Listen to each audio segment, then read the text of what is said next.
Bonjour et bienvenue sur Il était une fois. Dans la vidéo d'introduction de cette série, on a vu que pour commencer à marcher selon l'esprit, il suffisait d'arrêter de marcher selon la chair. Bon, c'est plus facile à dire qu'à faire, on est d'accord. Et en plus, il faut bien savoir de quoi on parle. Donc on va s'attarder un petit peu sur le sujet de la chair. Et dans cette vidéo, aujourd'hui, on va voir le vocabulaire. Qu'est-ce que c'est que la chair? Qu'est-ce que ça veut dire, la chair? Bon, je vous rassure tout de suite, on ne va pas partir sur un cours de grec ancien, j'en serais bien incapable. Mais j'utilise quand même de temps en temps, assez souvent même, l'outil Strong. Pour ceux qui ne connaissent pas, Strong c'est une concordance qui pour chaque mot original de la Bible, donc en hébreu pour l'Ancien Testament, en grec pour le Nouveau Testament, associe un nombre.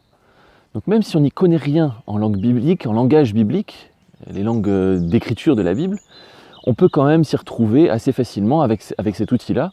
Ça permet de voir les occurrences, les contextes pour un mot en particulier.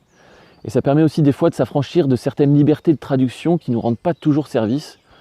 Puisque des fois, le même mot en fait, original est traduit tantôt d'une façon, tantôt d'une autre. Alors des fois c'est pertinent, mais des fois ça ne l'est pas. Et vu que c'est traduit, on ne voit pas, nous, que c'est le même mot d'origine. Dans notre cas, j'ai effectué 2 recherches, uniquement dans le Nouveau Testament. La première, c'est la recherche du mot chair, pour voir le ou les nombres Strong qui correspondent à la traduction chair. Et on a de la chance dans notre cas, puisqu'il n'y a qu'un seul nombre, c'est le 4561, qui correspond au mot original grec, sarx. La deuxième recherche, du coup, c'est sur le nombre 4561, pour voir si sarx est toujours traduit par chair ou pas. Alors dans la vidéo, on ne va pas passer en revue les 151 occurrences du mot sarx. Je vais voir ça de manière plus globale, en essayant de donner 1 ou 2 exemples pour chaque grande signification du mot sarx. Le sens premier du mot chair dans la Bible, c'est le même que celui dans notre langue française, et ça désigne donc la partie physique qui recouvre le corps, qui recouvre le squelette, les muscles, etc. Par exemple, dans la Bible, Paul va aborder ce sujet-là en comparant la chair des différentes espèces. Il va dire que autre est la chair des humains, des hommes, autre celle des quadrupèdes, autre celle des poissons, celle des oiseaux, etc. Par extension, le mot chair peut désigner une personne, comme dans Actes 2,17, quand Pierre, qui cite le prophète Joël, dit « Je répandrai mon esprit sur toute chair ». Ça veut dire sur toute personne, sur chaque individu. Personne par opposition à esprit, qui n'a ni chair ni os, comme Jésus le dit de lui-même après la résurrection quand il se montre à ses disciples. Toujours par extension de son sens premier, le mot chair peut désigner aussi la descendance. Paul nous écrit que le Fils de Dieu, Jésus, est né de la postérité de David selon la chair. Et Jésus, lui aussi, dans le contexte de la nouvelle naissance, quand il s'adresse à Nicodème, il dit « Ce qui est né de la chair est chair, et ce qui est né de l'esprit est esprit ». On peut ensuite citer des expressions qui utilisent le mot « chair ». La première, c'est « devenir une seule chair »,« faire une seule chair », pour désigner l'union sexuelle. Et la deuxième, qui est utilisée dans différents contextes, c'est « la chair et le sang », qui est utilisé pour parler du combat, du discernement, de l'héritage du royaume de Dieu, et qui désigne le côté humain par opposition au côté spirituel, donc le côté terrestre par rapport au céleste. Bon, je n'ai pas fait un tour exhaustif de toutes les significations du mot chair, mais je me suis arrêté sur les principales du sens basique du mot chair, et on voit que dans les contextes que j'ai cités, il n'y a aucune connotation péjorative ou impure ou en lien avec le péché par rapport à ce mot chair. Ça dénote simplement le côté humain, le côté terrestre des choses. Mais il y a d'autres utilisations du mot chair qui là ont une signification tout autre, et je vais vous donner quelques exemples. Jésus a dit « l'esprit est bien disposé, mais la chair est faible ». Alors on n'est pas sur un problème de force physique, puisque le contexte c'est vraiment de ne pas tomber en tentation. Puis c'est Paul qui commence à faire le lien entre la chair et le péché, quand il écrit « je suis par la chair esclave de la loi du péché ». Puis Paul enchaîne dans Romains 8, lorsqu'il écrit que ceux qui vivent selon la chair s'affectionnent aux choses de la chair. Et que l'affection de la chair, c'est la mort, car l'affection de la chair est inimitié contre Dieu, parce qu'elle ne se soumet pas à la loi de Dieu et qu'elle ne le peut même pas. Et il termine en disant « Or, ceux qui vivent selon la chair ne sauraient plaire à Dieu ».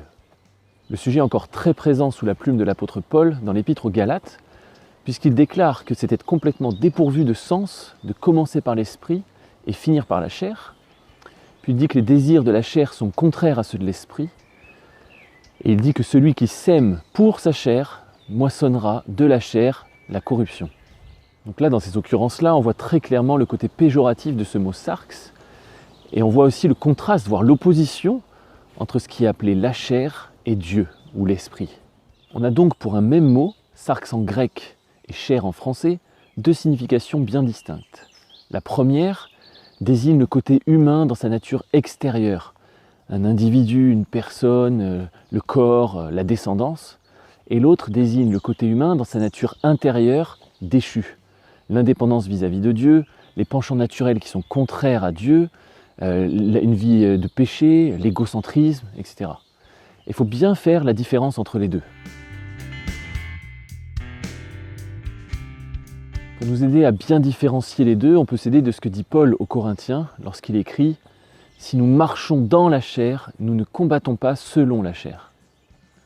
Pour expliciter un peu plus, on peut dire comme Paul, oui, que nous vivons dans la chair, c'est-à-dire que nous sommes terrestres, nous sommes humains, nous possédons une chair, mais on est appelé à ne pas vivre selon la chair. C'est-à-dire pas en fonction de nos sentiments, de notre propre pensée, notre propre volonté ou de nos penchants naturels. Le fait d'utiliser le même mot nous démontre que nos désirs charnels, qui sont contraires à l'esprit, prennent leur source dans notre chair. Et c'est exactement pour cette raison qu'à la fin, nos corps seront changés. Et à ce moment-là, le péché n'aura plus aucune brèche dans laquelle s'infiltrer. Tant que Jésus ne sera pas revenu sur terre, notre chair sera toujours une source de tentation et de corruptibilité. Mais face à ça, Jésus a pourvu. Déjà, il nous a donné accès à la grâce. Quand on chute, sa grâce nous relève. Là où le péché abonde, sa grâce surabonde. Mais il ne nous a pas donné que sa grâce, parce qu'il ne veut pas qu'on vive simplement dans « je chute, je me relève, je chute, je me relève ». Il nous a donné accès à la victoire. Même dans cette chair, on peut marcher dans la victoire. Mais la seule voie pour marcher dans cette victoire, c'est de ne pas vivre selon la chair, parce que ça nous conduit inexorablement au péché et à la mort. On doit donc vivre selon l'esprit, c'est-à-dire dans une dépendance totale à Dieu, ne pas vivre en fonction de ce que l'on pense, de ce que l'on ressent, de ce qu'on a envie, de notre propre volonté. Non, pas ma volonté, mais celle du Père. Aujourd'hui, nous devons donc encore veiller et prier, car l'esprit est bien disposé, mais la chair est faible. Mais viendra un jour où notre libération sera totale, car nous serons changés et nous deviendrons alors incorruptibles et immortels. Dans la prochaine vidéo, on prendra l'exemple de Jésus, Fils de Dieu manifesté en chair.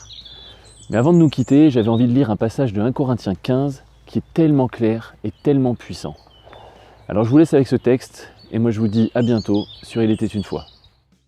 Toute chair n'est pas la même chair, mais autre est la chair des hommes, autre celle des quadrupèdes, autre celle des oiseaux, autre celle des poissons. Il y a aussi des corps célestes et des corps terrestres, mais autre est l'éclat des corps célestes, autre celui des corps terrestres. Autre est l'éclat du soleil, autre est l'éclat de la lune, et autre l'éclat des étoiles. Même une étoile diffère en éclat d'une autre étoile. Ainsi en est-il de la résurrection des morts. Le corps est semé corruptible, il ressuscite incorruptible. Il est semé méprisable, il ressuscite glorieux. Il est semé infirme, il ressuscite plein de force.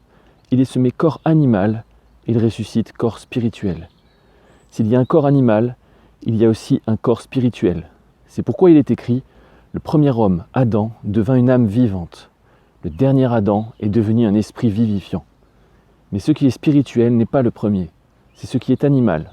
Ce qui est spirituel vient ensuite. Le premier homme, tiré de la terre, est terrestre. Le second homme est du ciel. Tel est le terrestre, tels sont aussi les terrestres. Et tel est le céleste, tels sont aussi les célestes. Et de même que nous avons porté l'image du terrestre, nous porterons aussi l'image du céleste. Ce que je dis, frères, c'est que la chair et le sang ne peuvent hériter le royaume de Dieu, et que la corruption n'hérite pas l'incorruptibilité. Voici, je vous dis un mystère, nous ne mourrons pas tous, mais tous seront changés, en un instant, en un clin d'œil, à la dernière trompette. La trompette sonnera, et les morts ressusciteront incorruptibles, et nous serons changés.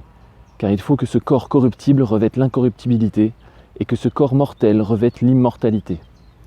Lorsque ce corps corruptible aura revêtu l'incorruptibilité, et que ce corps mortel aura revêtu l'immortalité, alors s'accomplira la parole qui est écrite. La mort a été engloutie dans la victoire. Ô mort, où est ta victoire? Ô mort, où est ton aiguillon?